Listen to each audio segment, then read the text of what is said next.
My daughter spent 3 days cooking for 23 people for my father's birthday, but 10 minutes before it started, they canceled by text. I didn't cry, I served. The oven was still warm, the roast duck glistening, the cake finished with piped violets and dark chocolate curls. Lena, my 17-year-old daughter, had woken up before sunrise every day, pouring her heart into each dish, humming softly as she worked. There were printed menus, name cards with calligraphy, even sugar-free tarts for my father's diabetic friends. She wanted everything to be perfect.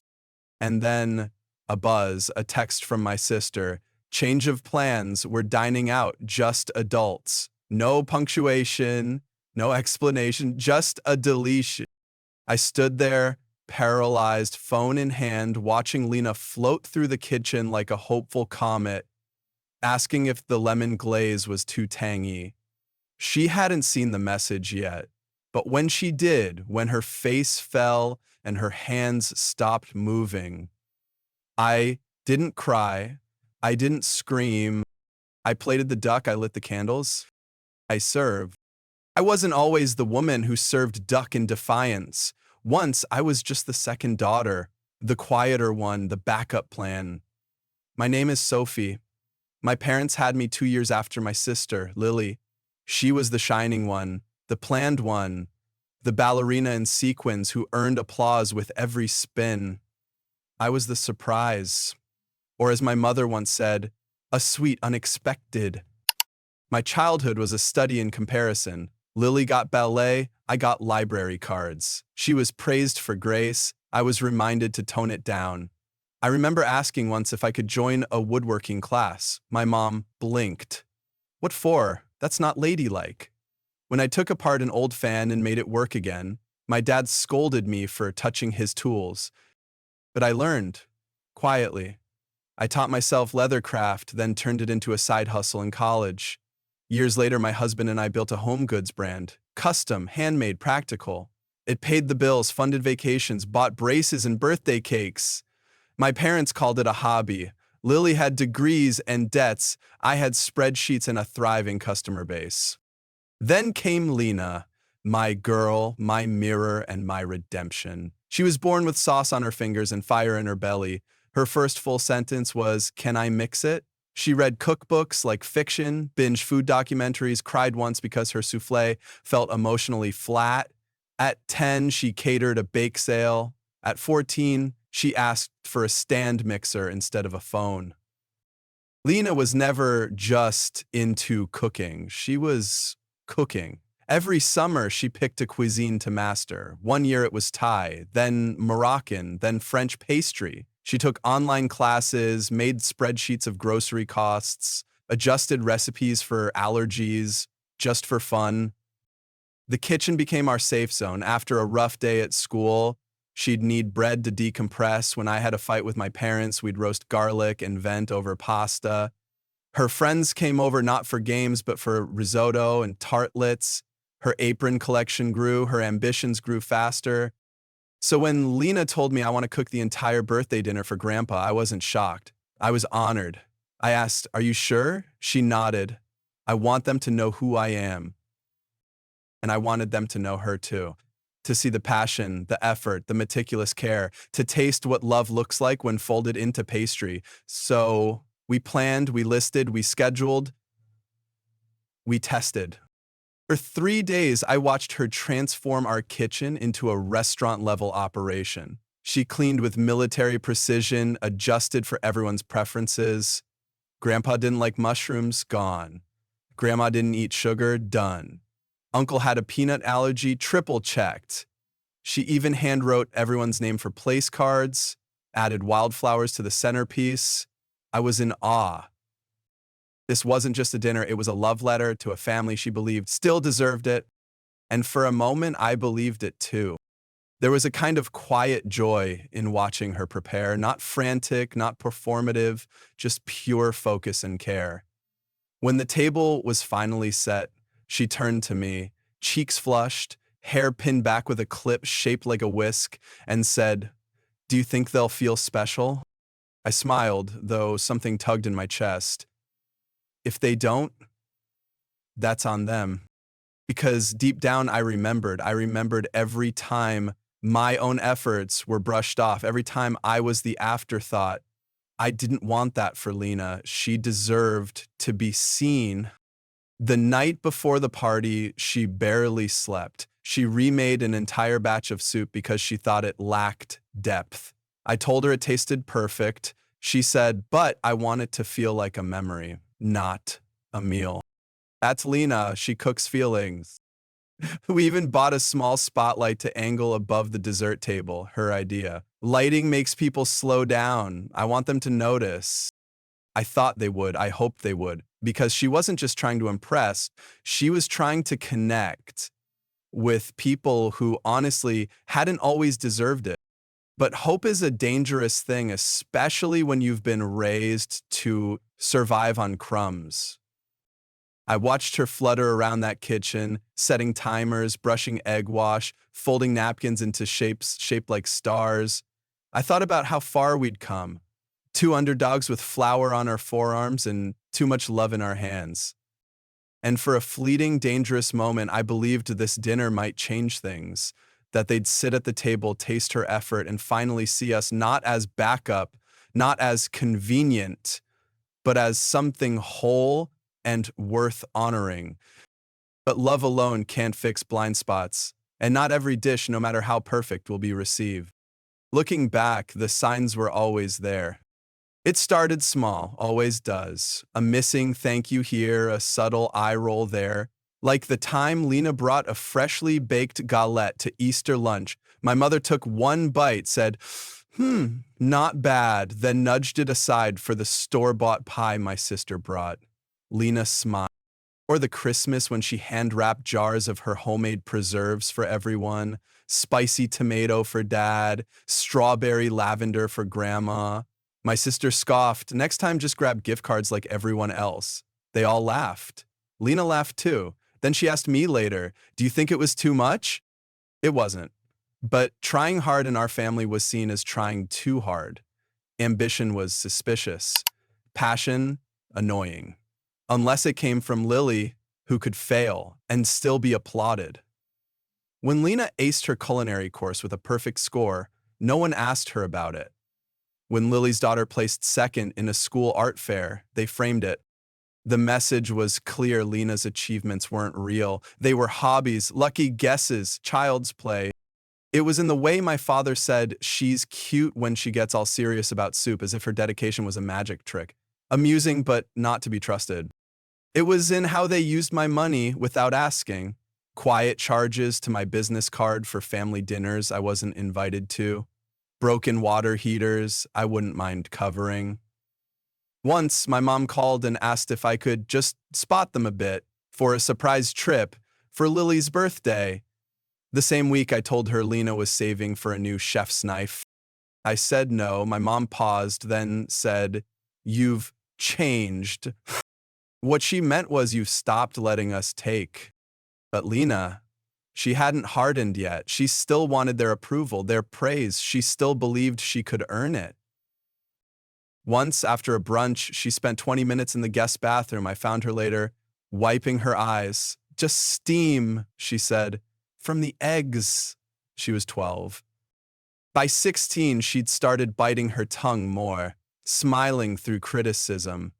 One day, I heard her mutter, "Maybe I'll just study psychology or something, something real."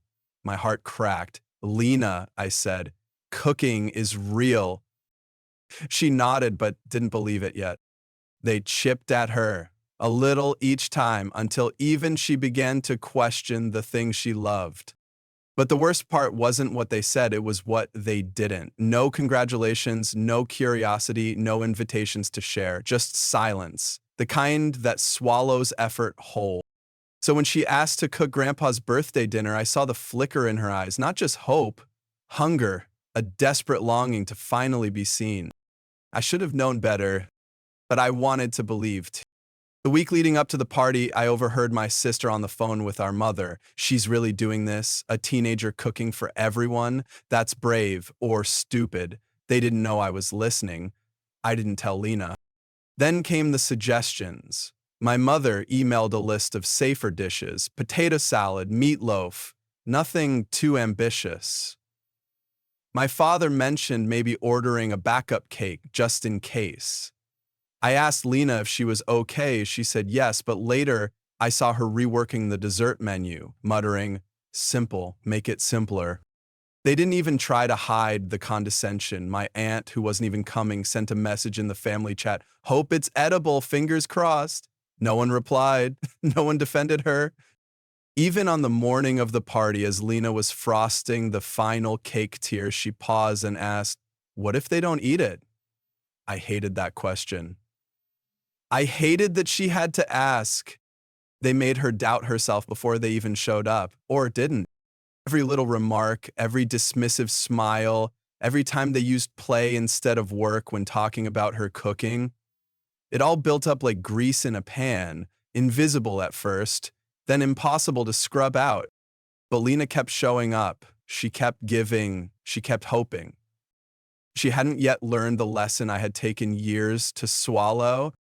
Some people don't want to be impressed by you. They want to keep you where they feel superior.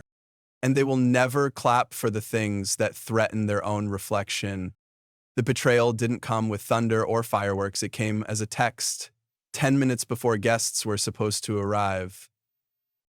I was standing in the doorway between the dining room and kitchen, looking at a beet salad so vibrant it could have been a painting, when my phone buzzed. Change of plans, restaurant instead, just adults. That was it. No punctuation, no apology. At first, I thought it was a mistake, or a prank. Lena was placing lavender sprigs beside the pear tartlets. Her face was flushed with anticipation. She looked up and asked, "Too much?" I couldn't answer. I stepped out into the hall and called my father. "You're not coming?" I asked. "We're already seated," he said, cheerful. "It was easier this way." "Easier?" I whispered. "Lena's been cooking for 3 days. You said we'd host it here." "Well, tell her not to take it personally. She can freeze the leftovers, right?" Eh. Then I called my mother. She sighed like I was being difficult. "Sweetheart, no one wants to risk getting sick. She's 17. It's sweet, but not safe. Not real cooking." I reminded her of Lena's training, her prep, her hygiene protocols. She waved it off. "We're already here. Let's not ruin dinner." Click. Last, I tried my sister. "Oh, come on, Jenna," she snapped. "She's dramatic. She's a kid. She needs to learn. Not everything is about her." I hung up before she finished the sentence.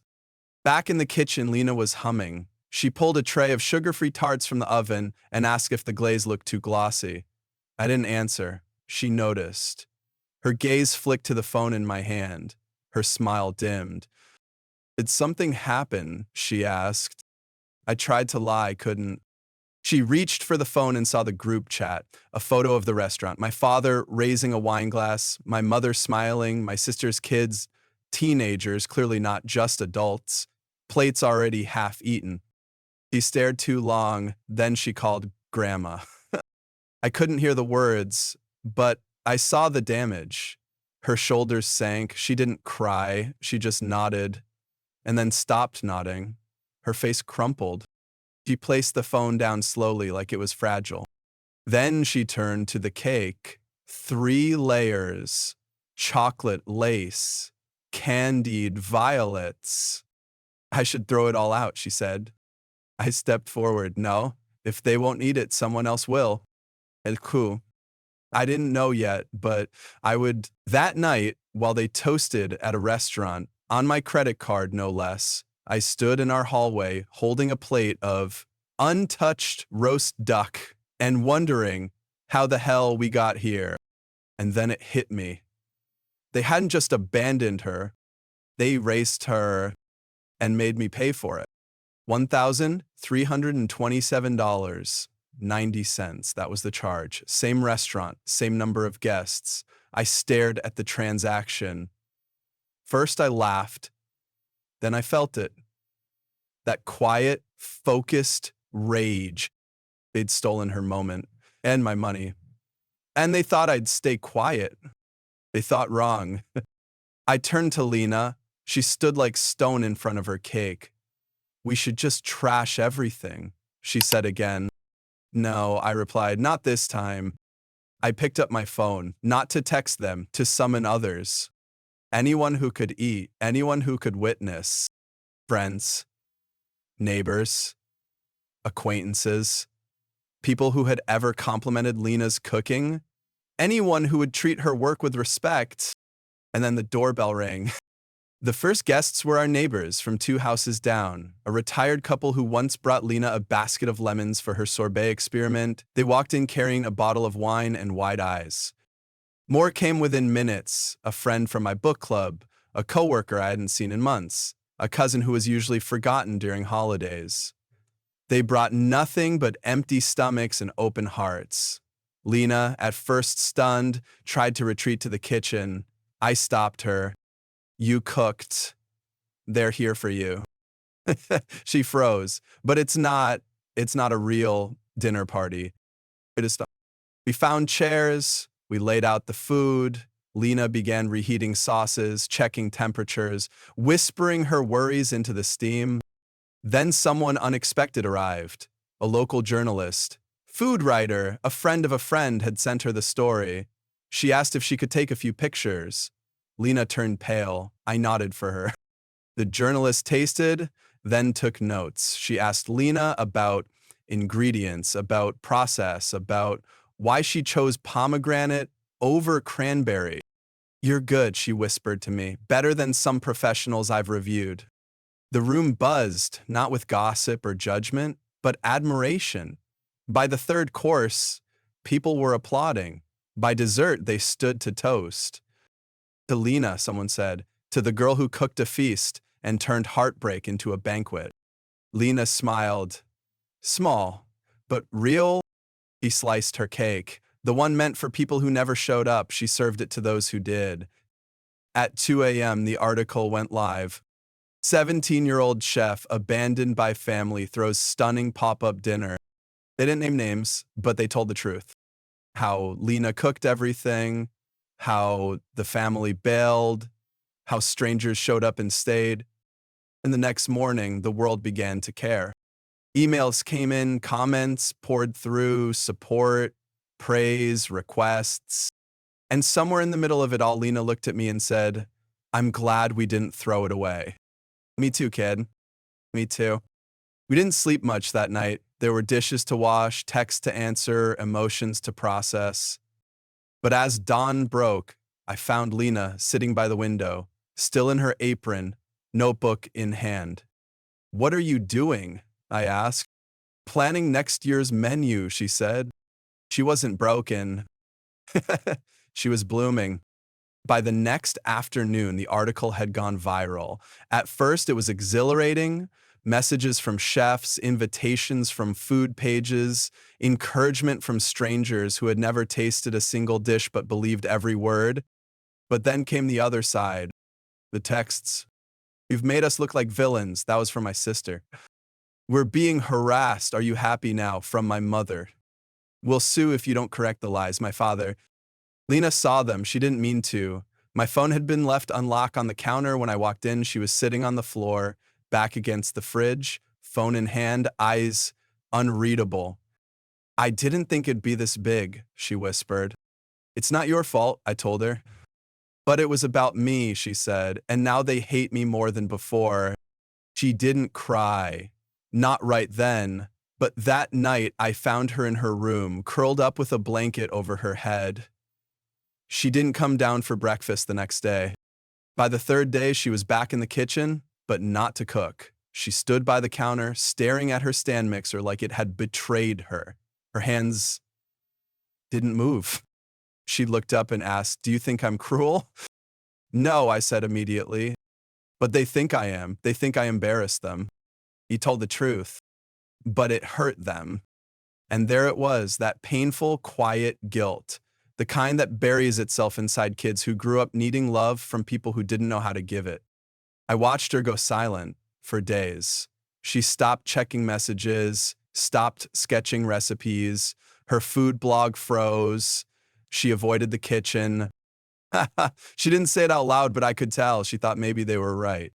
Maybe she should have stayed small. Maybe she should have stayed silent. I tried everything: comfort food, movies, old baking shows we used to binge. Nothing sparked her until a package came. It was small, no return address. Inside, a chef's knife, not fancy, but engraved. Lena, keep feeding the world. There was no note, no name, just those words. She stared at them for a long time, then asked, "Do you think someone really means it?" "Yes," I said, "and so do I." That night, she made tea, just tea, but she added a sprig of mint and drizzled in honey, the good kind she saves for guests. It wasn't much, but it was a start. The next morning, I found her at the kitchen table with the knife beside her, unopened. She was scrolling through old photos on her phone, dishes she had made, some dating back years. "Do you think it mattered?" she asked, not looking up. "Why?" "All of it, the lists, the planning, the flowers, the cake. Did any of it matter if the people it was for never cared?" I sat beside her. "It mattered to you. That's enough."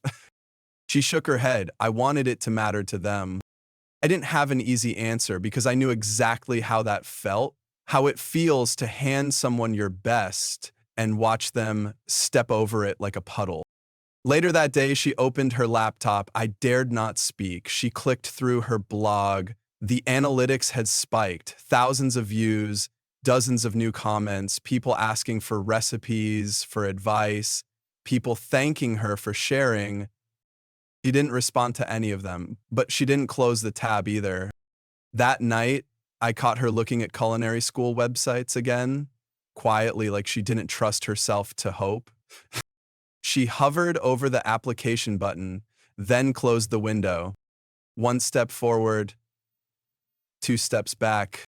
Healing, I realized, wasn't a straight line. It came in fits, in flickers, like a pilot light trying to reignite.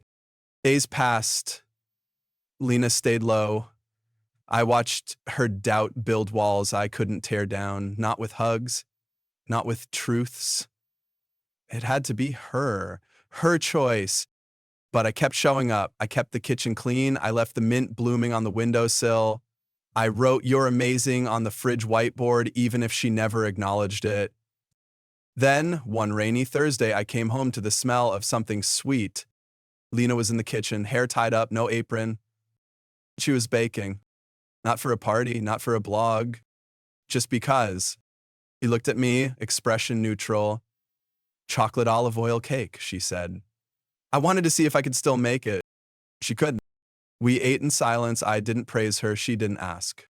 But I saw that small flicker in her eyes again. The pilot light was back, and it was holding. Lena started slow. First, a batch of muffins. Then, a soup. Creamy parsnip with rosemary and lemon. Each dish was an act of quiet reclamation. No fanfare, no posts. Just food, made because she wanted to know if the joy was still there.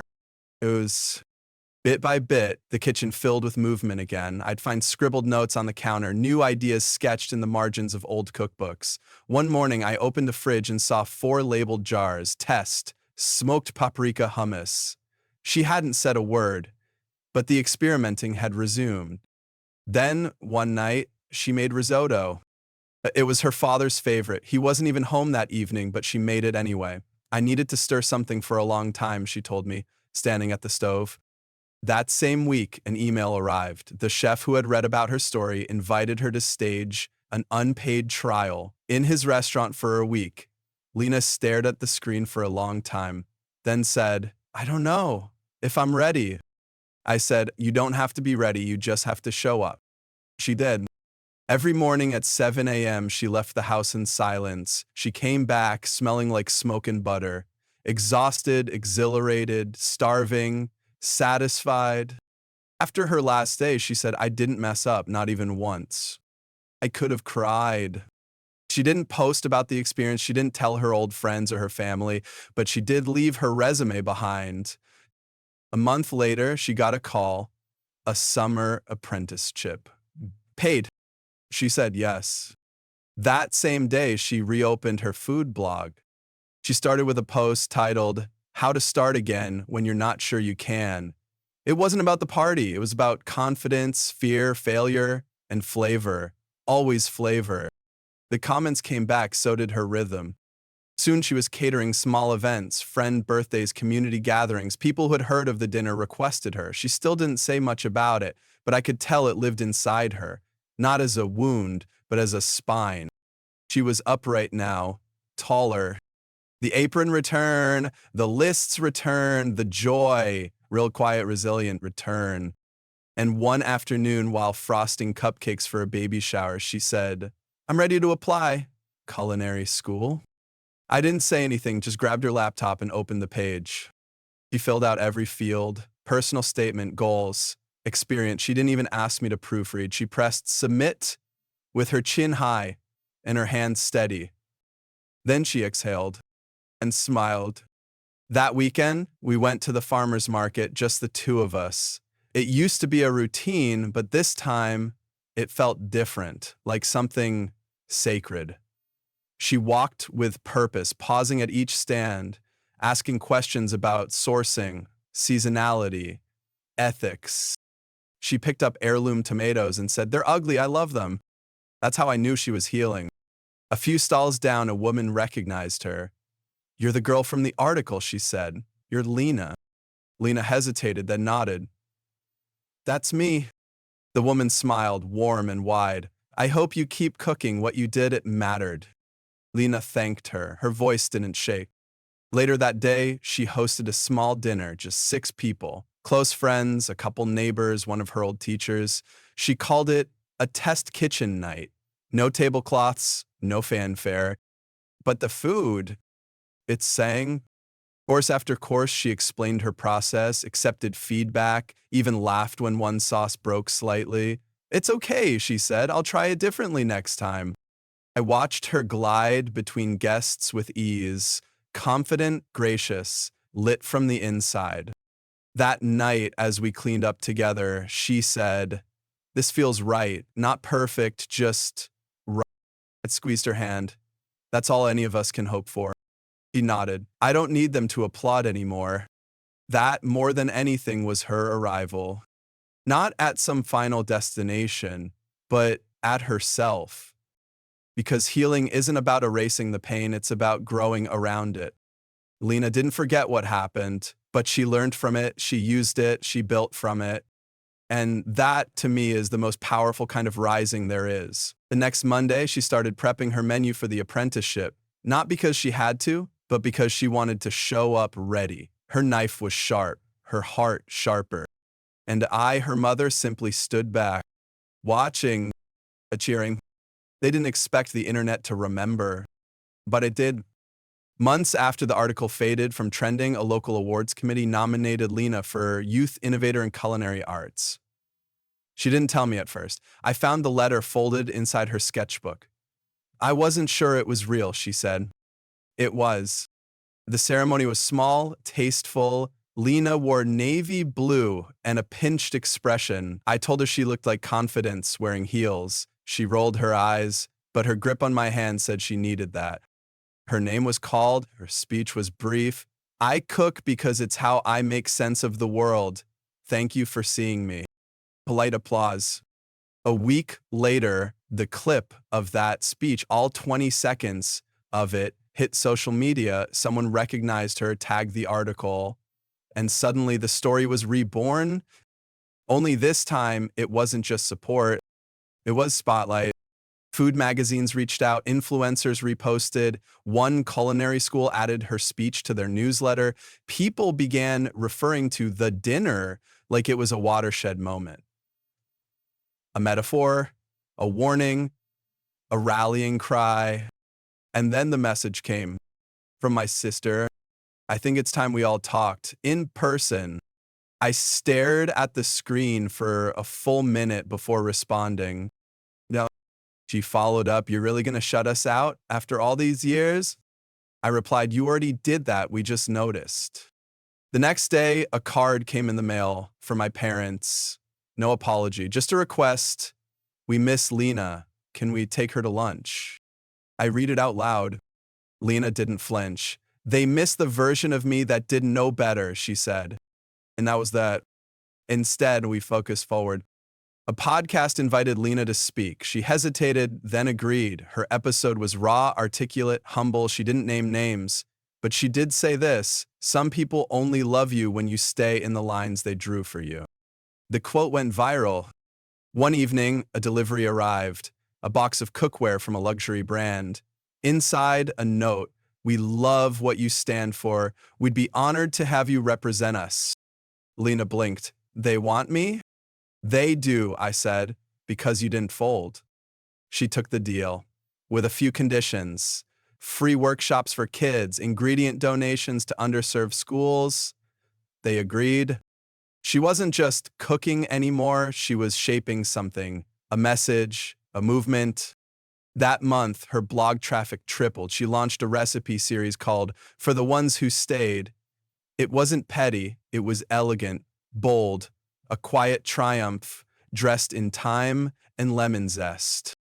Meanwhile, whispers came back to us. My parents stopped getting invites to neighborhood events. People remembered. People watched the video. The one where they yelled on our porch?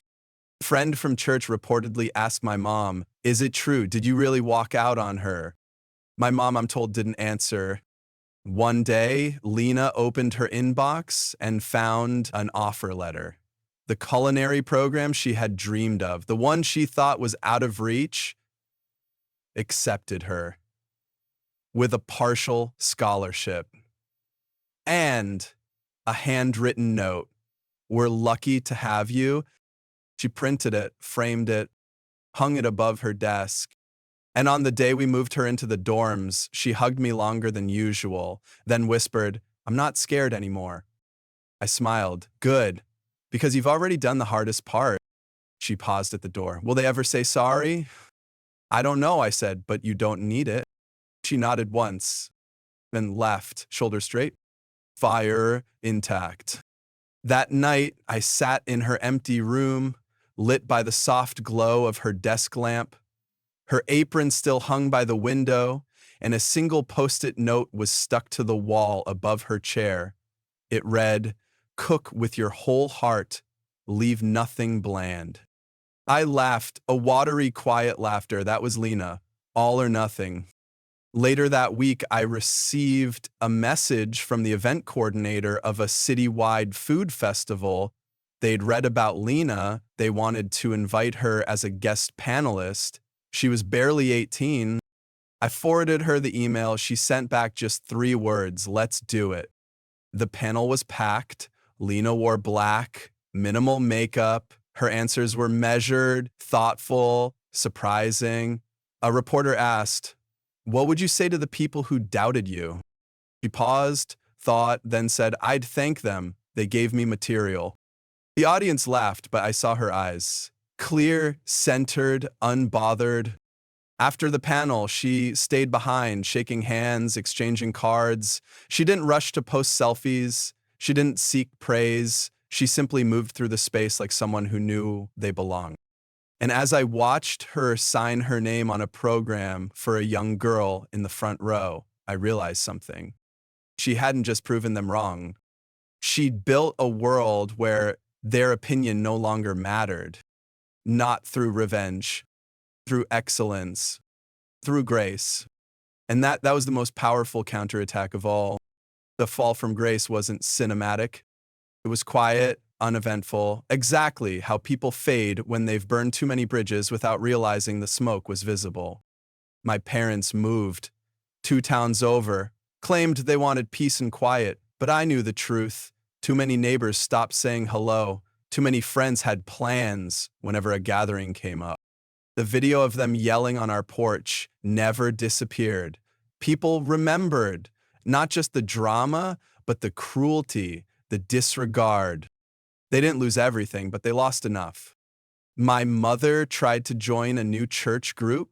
She lasted 2 meetings. Someone mentioned the article. She never went back. My father's golf club cut off his membership after too much tension. Lily, my sister, attempted a PR recovery. She posted family throwbacks, captioned them with things like cherish every moment. People weren't fooled. Her likes dropped. Her comments turned cold. Some even asked publicly, "Did you ever apologize to your niece?" She didn't reply.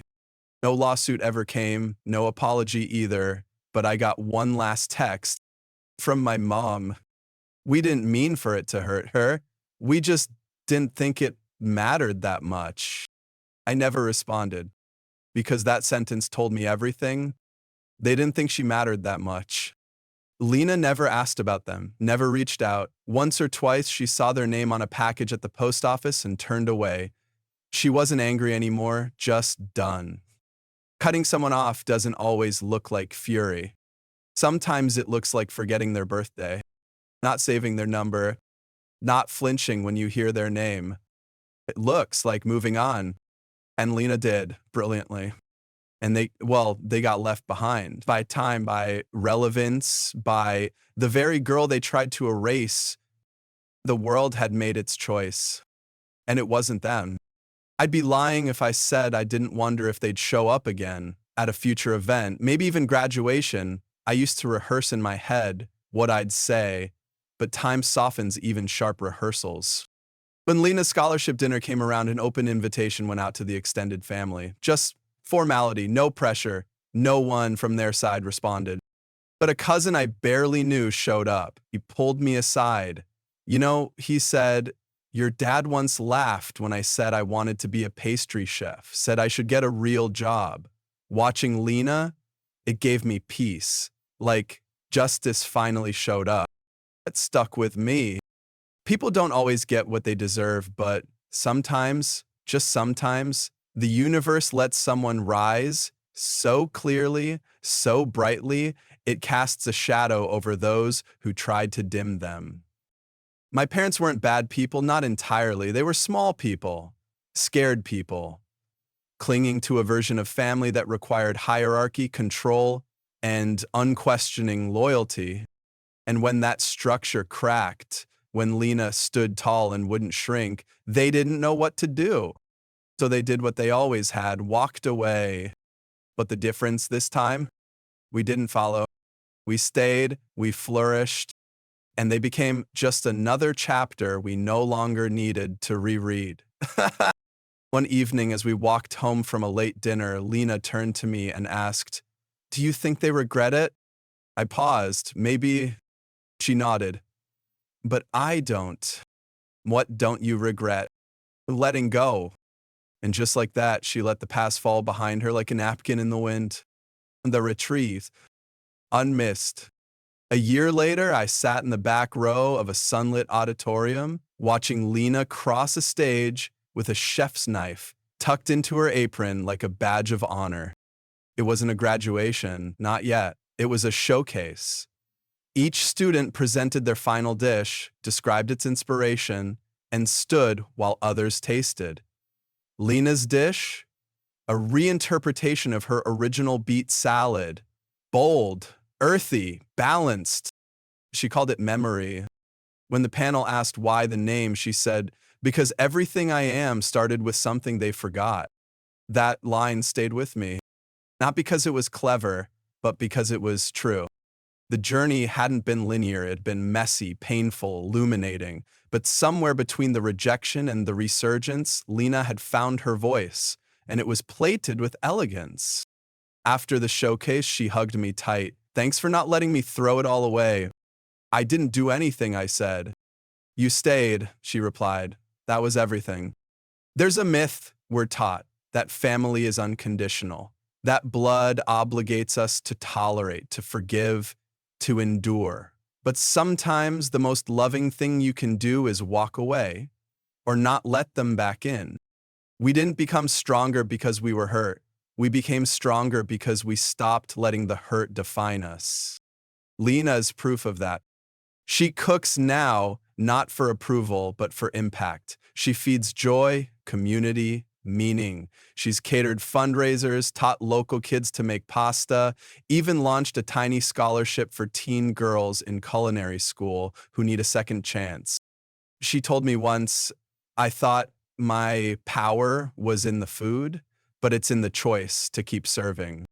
And as for me, I've stopped apologizing for being the backup daughter, for saying no, for choosing peace over performance.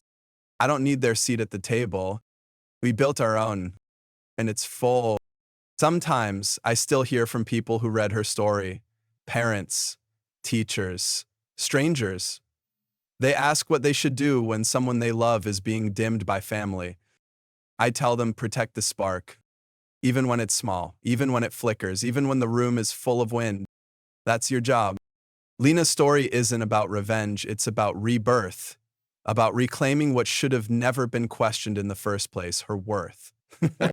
People often ask if I regret going public, letting it all play out online, the drama, the backlash, the exposure. I don't, because silence didn't protect us before, speaking up did. And if it made one kid out there believe they could take their hurt and turn it into healing, then it was worth every awkward Thanksgiving we'll never have again. Lena's next chapter is just beginning. She's applying for programs abroad, considering writing a cookbook. She wants to include not just recipes, but reflections. What it feels like to grow up invisible and survive loud. I told her I'd read every page. Haha, she grinned. You better test every recipe too. Deal. As for the past, we don't look back anymore. Not in bitterness, not even in grief. We remember, we rise, we serve, and we eat well doing it. Because in the end, love, real love, isn't proven in what we endure. It's proven in what we refuse to let die. And Lena, she's just getting started.